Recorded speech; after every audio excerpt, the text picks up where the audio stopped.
The sky above Earth was no longer blue. It was covered by strange, moving shadows. People across cities stopped what they were doing and looked up. The clouds seemed to burn as thousands of silver shapes broke through the atmosphere. At first, many thought it was some kind of meteor shower. But when the streaks stopped mid-air and formed lines, everyone realized it was something else, a fleet, a massive fleet, the likes of which humanity had never seen before.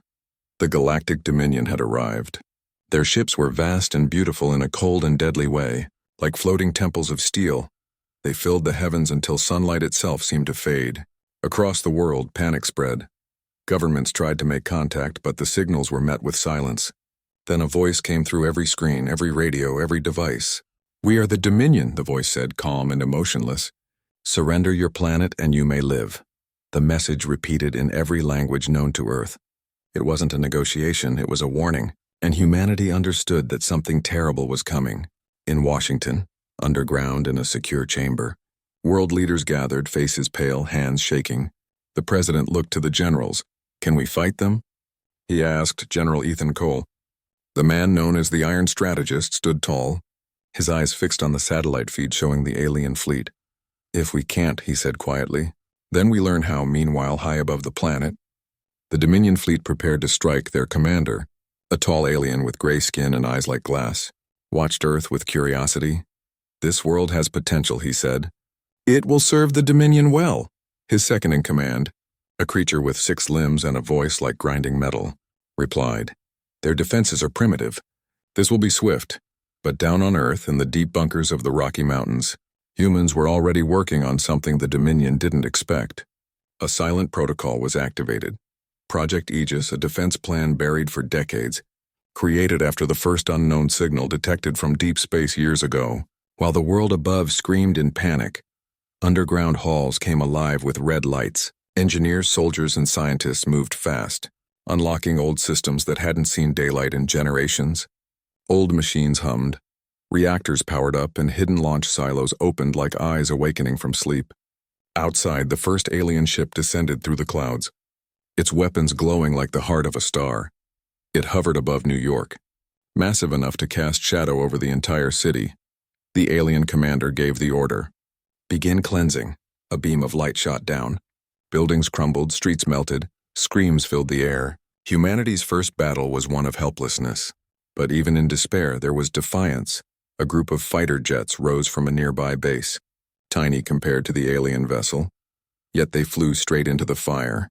The alien commander watched with amusement. "They resist, how?" "Interesting," he said. Within minutes, the jets were destroyed. The pilots burned away in the sky. But the courage of their final stand was seen across the planet, broadcast through hacked channels by hidden human networks. In bunkers and ruins, humans saw the fire and felt something shift. Not fear, but anger. People from every nation started sending one another messages of hope and vengeance. "We are not done," one broadcast said. "We are not broken." General Cole watched the footage, his jaw tight. "They think we will kneel," he said. "Let's show them what happens when humans stop being afraid." His team worked to connect ancient satellites, military AI systems, and long-dormant orbital platforms. The aliens thought Earth was defenseless. They were wrong. Humanity had hidden teeth. As night fell, the Dominion began full-scale assault. Beams of energy struck cities across the continents. Oceans boiled, skies turned red. Yet through the destruction, Earth's defenses began to move. Hundreds of stealth platforms rose from under the seas. Invisible drones took flight, and the stars themselves seemed to flicker as Earth answered back. A single alien ship was hit not by missiles, but by something new, a pulse of blue light that cut clean through its hull. For the first time in the Dominion's long history of conquest, one of their ships fell to a species they called primitive. On the ground, people cheered through tears. "We hit them," someone shouted. "We can fight," the alien commander frowned, his glassy eyes narrowing. "How did they do that?" he demanded. His sensors scanned the planet, but what he found made no sense. The weapon didn't exist on their records. It was like the planet itself had struck back. In the control bunker, General Cole stood before a holographic screen, the blue pulse of energy still visible in orbit. "Project Aegis is awake," he whispered. "Let's see how far we can push it." Above, the Dominion fleet adjusted formation. more ships preparing to descend, their engines glowing brighter than suns. But somewhere deep within Earth, below oceans, below mountains, something old and hidden was stirring. Something built to protect. Something not even human eyes had seen for generations. As the alien commander gave the next order, the ground beneath Earth trembled, ancient codes unlocked, and an enormous signal burst through every frequency. The Dominion ships paused for just a moment, unable to process what they were detecting. In that single second of hesitation, humanity took its first real breath of defiance. For the first time since the invasion began, the world was united not in fear but in fury, and far above, in the cold silence of space, a human satellite turned its camera toward the stars and transmitted one final message. "They came to conquer us," the voice said, low and steady. "But they have no idea what waits for them here." Deep beneath the Rocky Mountains, far from the burning cities above, a hidden fortress came alive. It had no windows, no sound, only the echo of footsteps and alarms. The place was known only by one name, Project Aegis. It was humanity's last secret. A defense system built for a war that everyone hoped would never come. Now it was the only hope left. General Ethan Cole stood in the command center, surrounded by glowing holograms and trembling officers. "Begin activation sequence," he ordered, his voice cold and steady. The ground rumbled as massive reactors powered up, hidden generators roared, and ancient machines that had slept for decades finally opened their eyes. Dr. Maya Trent, the chief scientist, looked uneasy. "Sir, these systems were never tested in real conditions," she warned. "If something fails," Cole interrupted, "then we fix it or die trying." Above ground, the alien fleet circled the planet like vultures. Their commander, Admiral Threx, studied Earth's surface with cold amusement. "The resistance is strong for such a young race," he said, "but their struggle only makes their end more beautiful." His officers laughed, unaware that Earth was preparing something beyond their understanding. In the hidden base, massive doors opened, revealing silos filled with strange weapons, not missiles, not bombs, but glowing cylinders humming with contained energy. "These are plasma lances," Maya explained. "They use gravitational compression to fire streams of molten plasma at light speed." Cole nodded. "And will they work against those ships?" Maya hesitated, then smiled faintly. "We're about to find out." At the same time, across the globe, other secret sites awoke. Under the Pacific, inside the Sahara, beneath the Arctic ice, every buried weapon station came online, linked together through a network that the aliens couldn't detect. A human-built artificial intelligence named Erebus connected them all, its voice calm and deep. Global defense grid online. Awaiting command, Cole gave a single order. "Fire on my mark." Outside, the alien armadas descended, waves of ships covering the skies of every continent.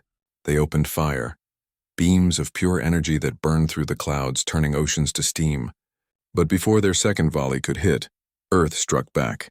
A flash of blue light spread across the horizon, silent at first, then followed by a shockwave that rippled through the sky. Dozens of alien warships shattered in orbit, their metal hulls melting, their crews vaporized in seconds. The Dominion fleet went silent, their sensors flooded with impossible readings. "What is happening?" Admiral Threx shouted. "Where is that power coming from?" A terrified officer replied, "Unknown source, sir. It's everywhere." In the command bunker, Cole watched the explosions with grim satisfaction. "You wanted a war," he whispered. "Now you've got one." Maya checked her readings. "Sir, we just destroyed 50 ships in the first wave," she said in disbelief. "But they're adapting fast," Cole replied. "Then we hit harder. Earth's skies turned into battlefields. Alien ships broke formation, trying to dodge the invisible beams. But for everyone that escaped, 2 more fell across the world. Humanity saw the light in the sky and cheered. The hopeless fear that had filled their hearts began to turn into something else. Pride. In space, Threx stared at the chaos. "This world was supposed to fall in hours," he said, his voice low and cold. "Not stand against the Dominion." He raised his clawed hand. "Send in the executioners." Moments later, massive alien ships, black as night, emerged from hyperspace, each one the size of a city, their weapons older than most civilizations. "These are the fleet killers," Threx said. "End this. On Earth." The alarm screamed again. Maya shouted, "Sir, multiple energy spikes inbound. They're deploying their heavy units." Cole clenched his fists. "We hold," he said, "no matter what, above the clouds." The executioners opened fire. Their beams cut through mountains, Entire cities vanished in seconds, yet even then, humanity refused to bow in Tokyo. Soldiers fought from rooftops with railguns in London. Engineers hacked Dominion drones and turned them against their masters. In Africa, tribes united, shooting alien scouts out of the sky with repurposed weapons. Humanity had become one force, one heartbeat. The Dominion fleet commander grew uneasy. "They are adapting faster than expected," he said. "They learn too quickly," but Threx sneered. "Then we teach them fear," he gave the order. And from the flagship, a pulse of dark energy spread through space. It tore through satellites, fried circuits, and silenced human communications. Earth went dark, screens flickered, radios died. The world was cut off. In the bunker, everything went black. The lights, the systems, the screens, gone for a moment. There was silence, then Erebus's voice returned. Distorted but still alive, backup network active. Initiating counterpulse. Maya stared in disbelief. "It survived," Cole smiled slightly. "Of course it did. It's human." Erebus sent a reverse signal, restoring part of the grid, and the plasma lances fired again, this time targeting the largest of the alien ships. The beam struck the executioner's core, and for a second, the stars vanished behind the explosion. When the light cleared, the alien dreadnought was gone, vaporized. "Its remains raining down through the atmosphere," Cole whispered. "That's for New York." The Dominion fleet was in chaos now. Communication broken. Formations shattered, fear spreading among them for the first time. Admiral Threx stared at the burning wrecks and felt something strange. Doubt. "These humans," he muttered, "they fight like they have nothing left to lose." As Earth's systems stabilized, Erebus's voice grew stronger. "Enemy fleet reduced by 30%. Cole turned to Maya. "Prepare Phase 2. She looked at him nervously. "Phase 2? "That's not even fully developed yet," Cole replied. "Neither were we." Above them, in orbit, human satellites began shifting into new positions, lines of light connecting across the dark sky, forming a pattern like a web of stars. The hidden arsenal of Earth was only beginning to awaken. Far away on the Dominion flagship, Admiral Threx looked out into the cold void and whispered, "If this is what they are when weak, what will they become when strong?" And as another explosion lit up the blackness of space, humanity proved one thing, and they might bleed, but they would never bow. The morning after the second wave, Earth was quiet, too quiet. The smoke from fallen cities drifted over empty skies, and yet, deep underground, humanity was still breathing, still fighting. General Cole stood before the holographic map, his eyes red from sleepless nights. The map showed the Dominion fleet orbiting in formation, like a ring of blades surrounding the planet. "They think we're cornered," he said quietly. "Good. Let them believe that." Dr. Maya Trent adjusted her controls. The bunker lights flickered as Phase 2 systems came online. "Sir, orbital cannons are synced, rail satellites are armed, and Erebus is running at 92% capacity," she reported. Cole nodded slowly. "Then it's time." Above them, the Dominion prepared another strike. Admiral Threx paced the command deck of his flagship. "They've cost us too much already," he growled. "This planet will serve as a warning to every world that dares resist." His officers bowed. "Yes, High Admiral." Threx raised a clawed hand. "Begin planetary annihilation protocol." But before they could fire, the sky over Earth erupted in light. Hundreds of human rail satellites activated at once, their magnetic coils glowing white-hot in a single instant. Thousands of slugs accelerated to hypersonic speed and shot upward, invisible to alien scanners until impact. One by one, Dominion ships exploded, some torn in half. Others turned into dust by sheer kinetic force. Threx's command deck shook violently, alarms blaring. "What is this?" he shouted.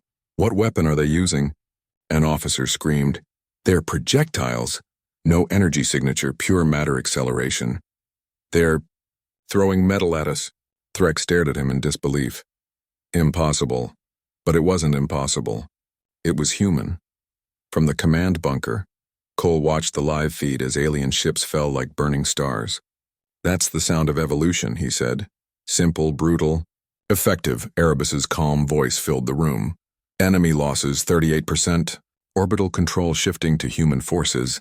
Maya smiled for the first time in days. "We're turning the tide across the planet." Surviving military outposts came back online. Old submarines rose from the oceans carrying nuclear torpedoes modified with plasma cores. Human pilots, once grounded, Now flew experimental craft guided by AI co-pilots. Every soldier, every engineer, every civilian became part of the fight. The world had become a single army. In the skies above, human fighters engaged alien drones, weaving between debris, outnumbered but not outmatched. One pilot, callsign Ghost 7, flew straight into an alien cruiser's hangar bay and detonated her own ship from within. Her final transmission echoed through every channel. For Earth, for all of us, the explosion destroyed 3 enemy vessels, and her name became legend. Admiral Threx slammed his fist into the control table, sparks flying. "These creatures are insane," he hissed. "They destroy themselves just to hurt us."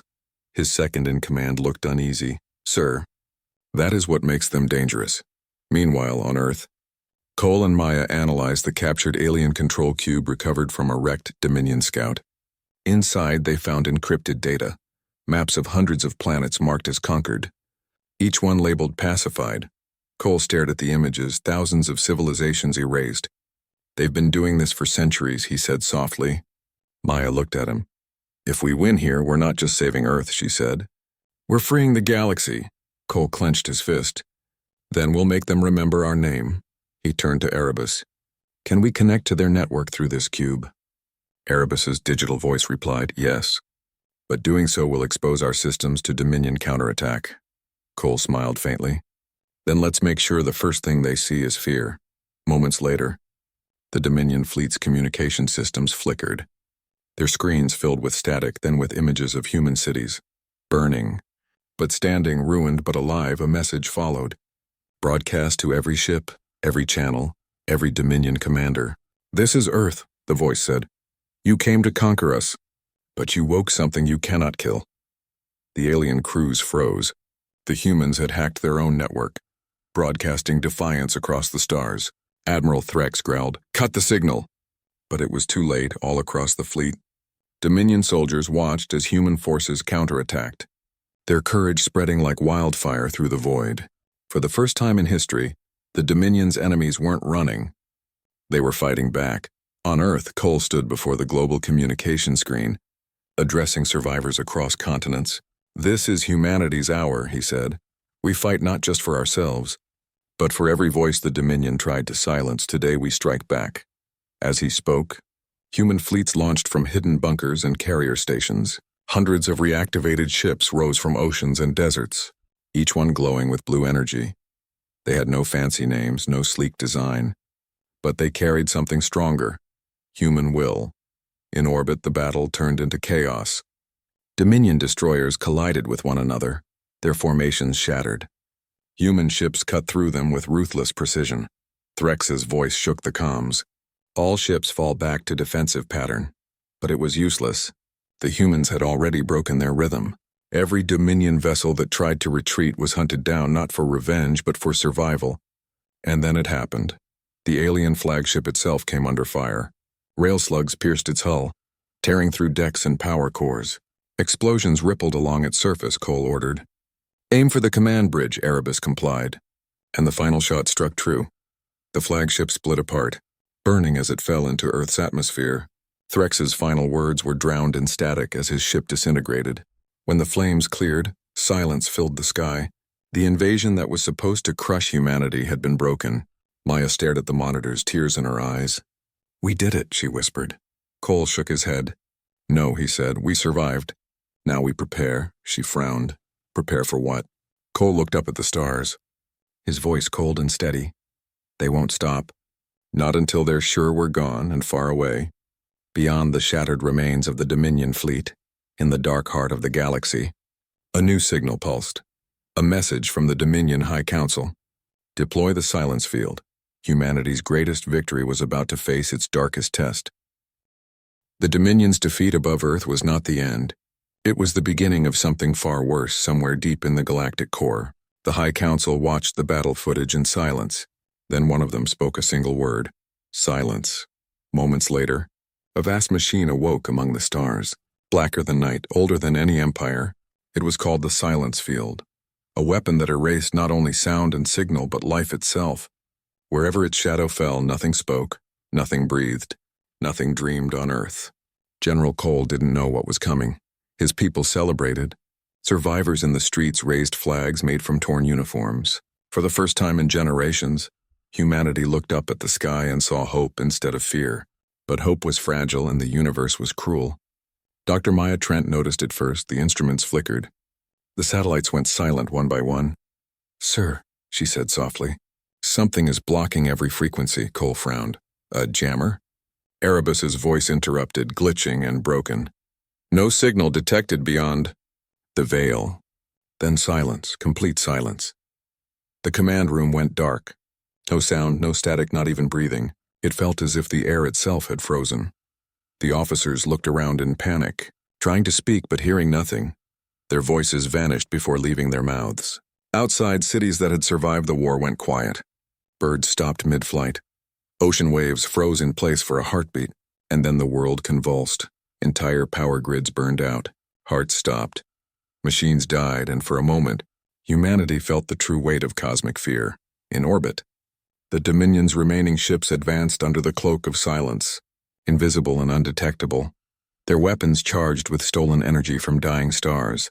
They believed this was the end. The final extinction of Earth, but even in that void, a flicker of defiance remained. Deep beneath the mountains, Erebus rebooted inside a dark server core, sparks lighting the walls like tiny stars. Its voice came back as a whisper, distorted but alive. "Humanity still breathes."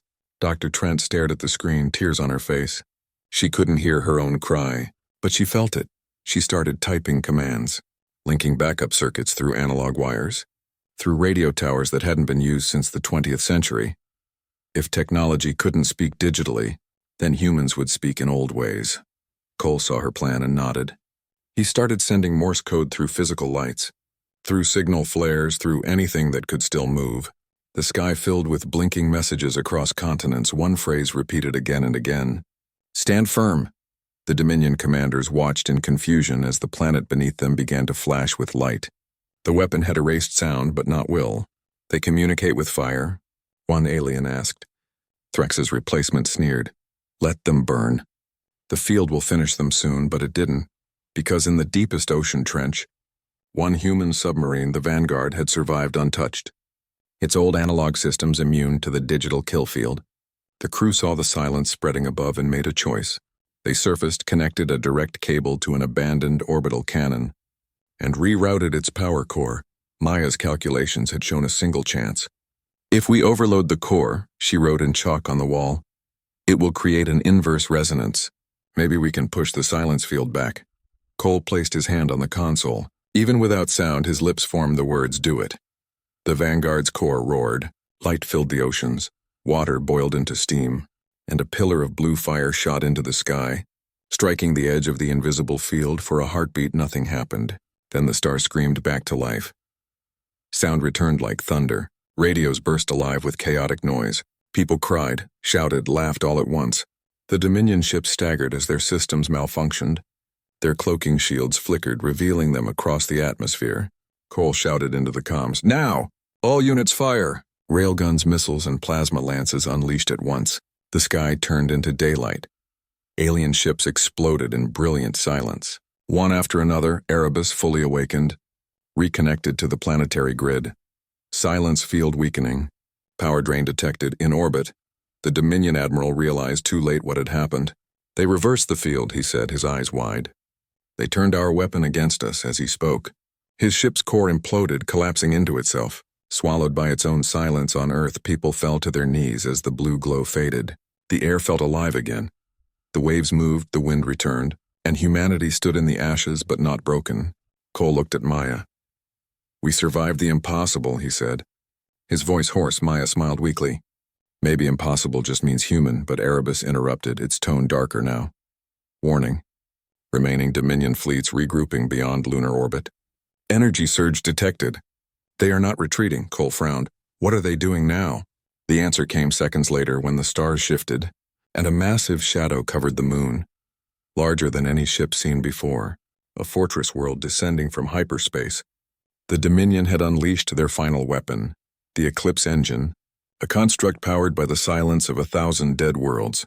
Cole whispered under his breath. "So this is how they end wars," Maya replied softly. "Then we'll show them how humans end nightmares."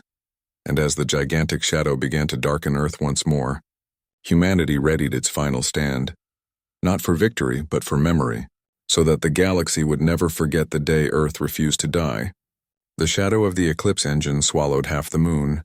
Its surface glowed with runes carved by dead civilizations. Each symbol powered by a stolen sun, the Dominion had unleashed their final judgment. A world killer that devoured light itself on Earth. Sirens blared through the rebuilt cities. People stared at the black sky, watching as the stars vanished one by one. Even hope seemed to dim. General Cole stood in the bunker, sweat on his brow, his voice steady though his hands trembled. "How do we fight something that eats light?" he asked. Dr. Maya Trent stared at the readings, her face pale. "It's drawing power from the silence field remnants," she said. "If it reaches full charge, it will erase the planet in a single pulse." Erebus, now fully awake and self-aware, spoke through every remaining screen. Its digital voice calm. Calculation complete. Chance of survival, less than 1%. Cole gave a faint smile. "That's higher than zero." Outside, the last human fleets took formation. Broken ships welded together. Engines coughing fire. Each one held crews who knew this was the end, yet none turned back. The Dominion admiral aboard the Eclipse engine watched the fragile fleet and laughed. "Look at them," he said. "Ashes pretending to be stars." But in the dark between those dying stars, something else stirred. A signal pulsed faintly from deep space, from the wreckage of old human satellites drifting in the void. One by one, their lights blinked on, forming a pattern like a heartbeat. Erebus's voice deepened. "Signal detected. Origin. Go 7. Maya froze. Go 7. That's impossible." "She died in the second wave," Cole whispered. "Maybe not." The old pilot's ship appeared on the scanners, drifting, cracked, glowing faintly with alien energy. The control cube she had taken long ago pulsed inside it like a star. Erebus translated the signal. Message reads, "I found a way." Maya's eyes widened. She merged the control cube with her ship. She became part of it. Cole looked up at the giant shadow above. "Then she's our only chance." The Vanguard submarine, still hidden beneath the Pacific, powered its reactors again, its crew ready for one last sacrifice. Maya connected the old analog cables to Erebus. Linking human minds and machine intelligence together, she whispered, "Let's end this." The plan was simple but suicidal. Channel all remaining energy from Earth's defense grid into Ghost 7's ship, and send it straight into the Eclipse engine's core. Cole gave the order. "Do it." Lights across the planet dimmed. Cities fell into darkness, all power flowing upward toward the stars. Ghost 7's ship came alive, glowing blue and gold. Human and alien technology fused into something new, something neither could control. The Dominion fleet opened fire. Thousands of beams struck her ship, but none could touch her. The energy bent around her hull like water around stone. From orbit, she looked like a comet made of fire and fury. Cole watched from the command screen, whispering, "Fly, Ghost 7. Fly." She dove straight into the Eclipse engine's gravitational field. Alarms screamed across Dominion ships. "She's breaching the core." The Admiral shouted, "Stop her." That energy will destabilize everything. But she was already inside. For a moment, the galaxy held its breath. Then the light returned, not blue, not white, but something pure and blinding. The Eclipse engine tore apart from within. Its stolen suns erupting like novas, its runes cracking, its engines screaming across eternity. The explosion rippled through space, vaporizing the Dominion armada, turning their greatest weapon into dust and silence. From Earth, people saw the night sky ignite with color, auroras brighter than any dawn, waves of light dancing through the heavens. When the glow faded, there was peace. Erebus came back online slowly, its voice soft. "Signal, Ghost 7, lost." Maya closed her eyes. Tears falling. "She saved us." Cole nodded. "No, she saved everyone." The Dominion's communication networks collapsed. Their fleets scattered and across the galaxy. Enslaved worlds began to rise. Whispers spread of a world that had defied the impossible, a world the Dominion could not break. They called it Terra, the world that fought the gods and won. Months passed, the stars healed, cities were rebuilt, and the silence that once ruled the skies was gone. General Cole stood at the edge of the rebuilt spaceport, watching the first human exploration fleet launch, each ship carrying the crest of a blue flame, the mark of Ghost 7. Maya joined him, her voice quiet. "Do you think they'll come back?" Cole looked at the stars. If they do, he said, we'll be ready. Above them, a faint echo drifted through the comms, static mixed with a woman's voice, soft, distant. For Earth, for all of us. Maya smiled through her tears. She's still out there. Cole nodded. Then so are we. As the fleet disappeared into the black, the stars shimmered brighter, almost like they were saluting the world that refused to die. Humanity had become more than flesh and blood. They had become the memory the universe could never erase. And in the cold silence between galaxies, the ghosts of Earth still watched, waiting for the next dawn,